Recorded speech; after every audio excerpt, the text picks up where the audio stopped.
to the Guatemala Global Daily VlogCast. Thank you for joining us tonight. We have Ericka Molina with us tonight, and it's going to be a short vlogcast given a lot of external circumstances. But I really wanted to have this version in English of the Spanish vlogcast we just transmitted, and it's about a new vlog she's producing called Breather. And the idea behind Breather is to let teenage girls kind of stop, breathe, and realize how much they're worth and how vulnerable they can be if they don't see that soon. Because if they don't see how much they are worth, somebody else will start telling them why and how much they're worth, and that's never a good thing, right? Ericka, it seems you had to battle these issues yourself. So welcome to Guatemala Global. It's Thank you. Thank you for being here. So tell me Thank more. Tell me about Breather. Tell me how are you doing? How are you surviving the epidemic? well, actually, this COVID-19 is helping me to do this video, so thank COVID-19 for that. A so, good yeah, thing. as you Great. said, this channel that I created is for, yeah, it was a good thing. It's for more the girls that are outside with that pressure on them, trying to understand what is going on, who they are, why why are they single, and so on.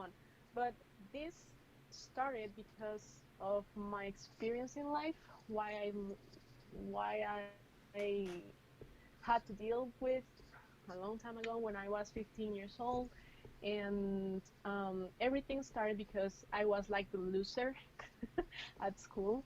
I was the one that was invincible for everyone, and when I realized that I was invisible, it was like, okay, I don't care. It's kind of anyone cares about me. I'm alone. I don't have anyone by my side. So that kind of things start to be so like a risk for ourselves because they make you vulnerable Okay, to so a lot so of let me things.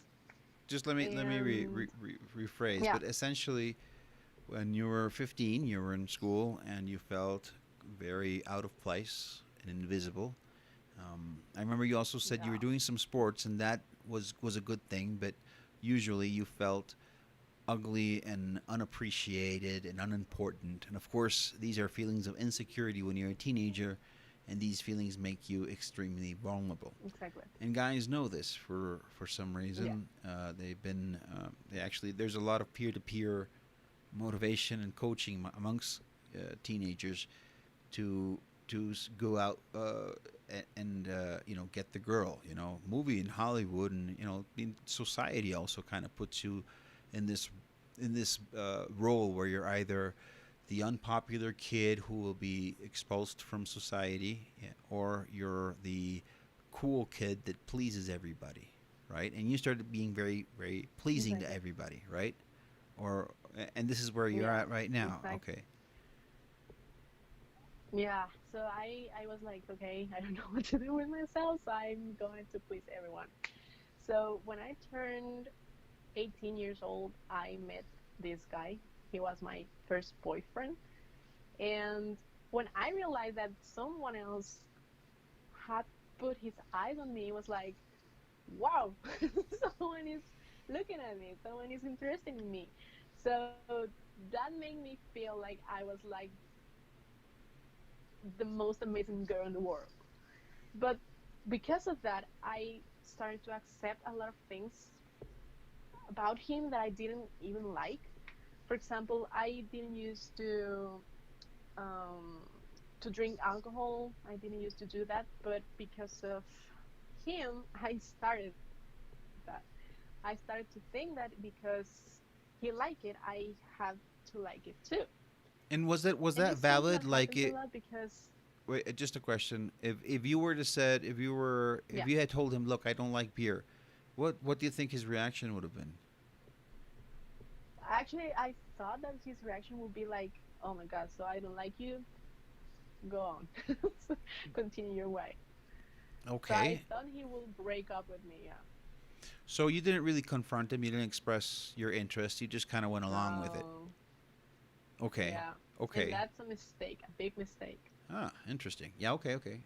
So and then at some point you started doing more and more of turning into the girl this guy you turning into a girl you thought this guy wanted, and Yeah. there's bad side effects started to happen in your life, like things Yeah. started getting out of e- wire. Exactly. Actually, for example, my relationship with my parents, it was like it was great before him, but when I met him, it started to vanish. It was like, sorry about that, it's my dog. Okay, Um, gesundheit. I, I started to start. I started to have problems with them because they didn't like him. They used to tell me that he was not the one for me, and I was like, no, it's not true, and that happens a lot, right? Yeah, the So drama, the because of parental that, I had drama a lot with of the bad problems. boy, and yeah, this is a Yeah. very classic situation here. Did he drive a Hmm. motorcycle, by the way, just to make things No, worse? Because actually, he did he drive a used to have motorcycle. a no, actually no. He used to have a car, Uh huh. but because he liked to race, his dad told him that it was not for him, and he took the car from him. So daddy took the big racing car away. Okay, Yeah. so this guy like a popular guy, like everybody want to be with him I and yeah, I think so. Actually, I really don't know hang about that. around. Now that you are asking me, I Okay, really don't know, but I guess so. okay, because you probably imagine him being the star, the hunk. Yeah. Yeah, when you And okay. actually, it was I think it was because he was from the United States, and you know that when American people are here in Guatemala, they're like, "Wow, they're from America, they're from the I United think I States." think it's an economic phenomenon. I mean, they're scarce. Yeah. If you send up Hmm. a few Guatemalans up to the northern regions, they're also hotties. People are really interested, especially in Europe, and Yeah. so Yeah. scarce genetic code is very attractive to women, and vice versa. Hmm. I think so. The back to the evolving relationship and the reason why you started the breather vlog. Your relationship with your parents started deteriorating. Yeah. When did you hit It, bottom? When did you decide this was wrong, or didn't you and you just break up and started other dysfunctional relationships? What happened, or was it just one bad actually, relationship and you just realized, ha, the right way is this way? no. Actually, I knew it was a bad relationship, but I didn't broke up with him. It was like, okay, I know he can change. It's another mistake that we can make, but I thought he would change, but he didn't. So that year, he it was the last year that he would be here in Guatemala. He and his family will go to the United States again. So we talked about it, and he said, okay, let's continue with the relationship. And I was like, okay, so I will have an American boyfriend. But he Which just is took the kind of a plane, very cool thing for a and I Guatemalan girl to say. I've got didn't an know. uh-huh. Yeah, Okay. yeah, exactly. So he just took the plane, and I didn't know anything about him anymore. He was like, what happened? And then I Ouch. You discovered got that he was dating another girl oh and blah blah blah. oh boy. Yeah. Okay. So again, must have been extremely traumatizing and difficult.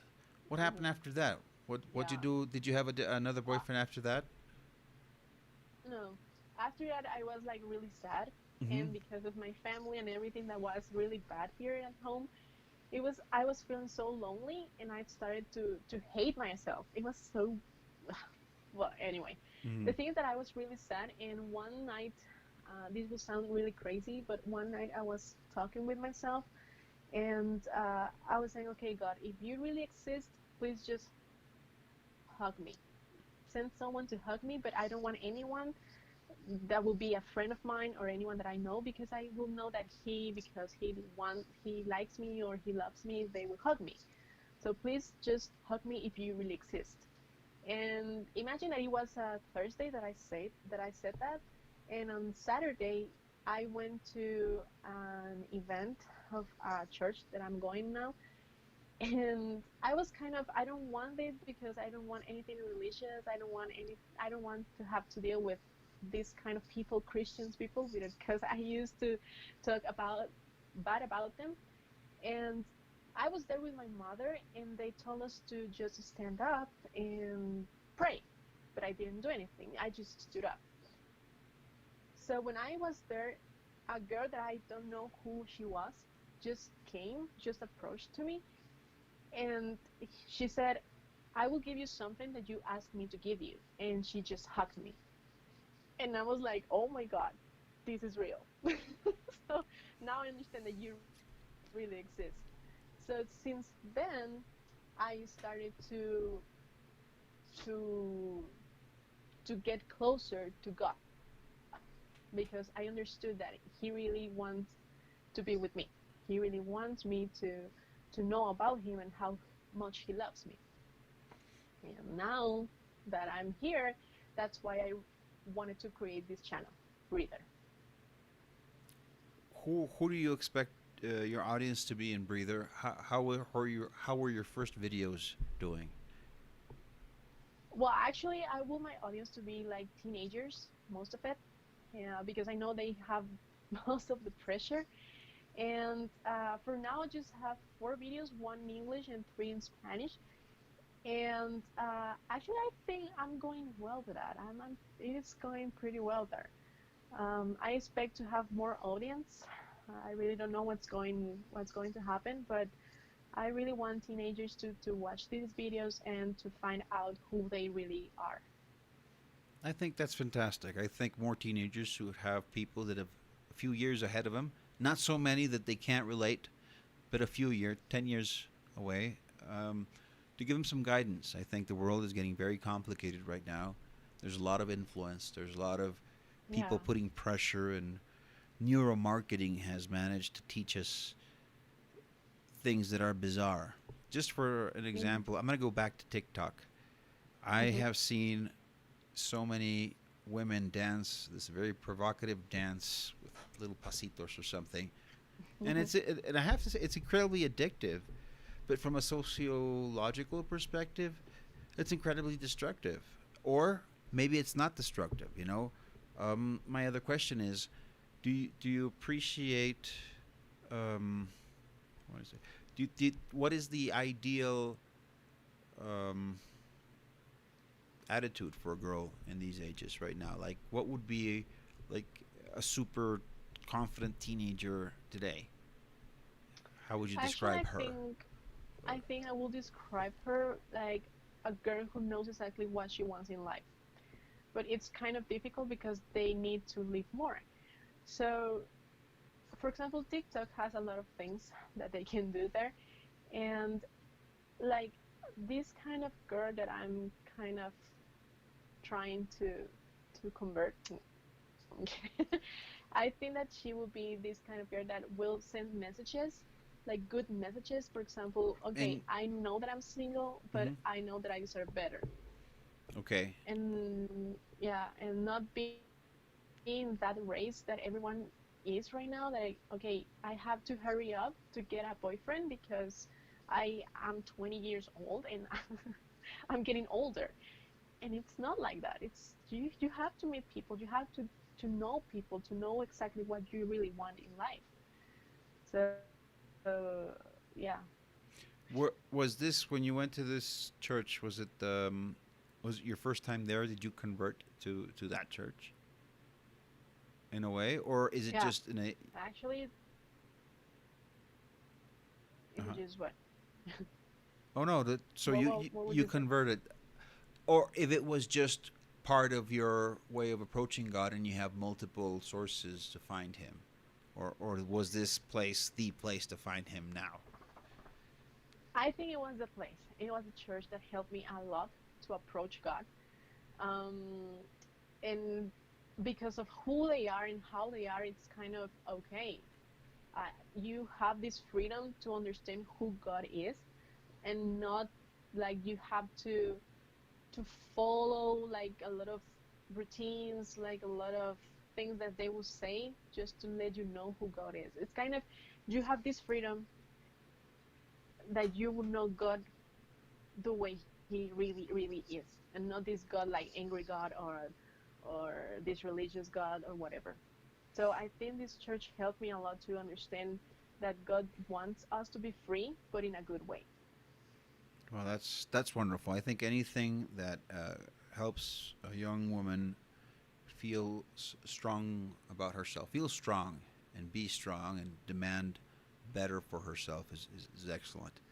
So thank you again, Erika. Thank you so much for making Breather. I think a lot of girls are going to benefit, especially in Guatemala. A lot of teenage girls need this bigger sister, wiser soul to kind of guide them on and say, "Hey, wise up. You know, you're worth a lot more than Yeah, that." Okay. yeah. So Thank you. thank you very much, and have a good night. And I'll talk to you guys in Guatemala Global tomorrow. Thank you too. Bye. Thank you. Bye.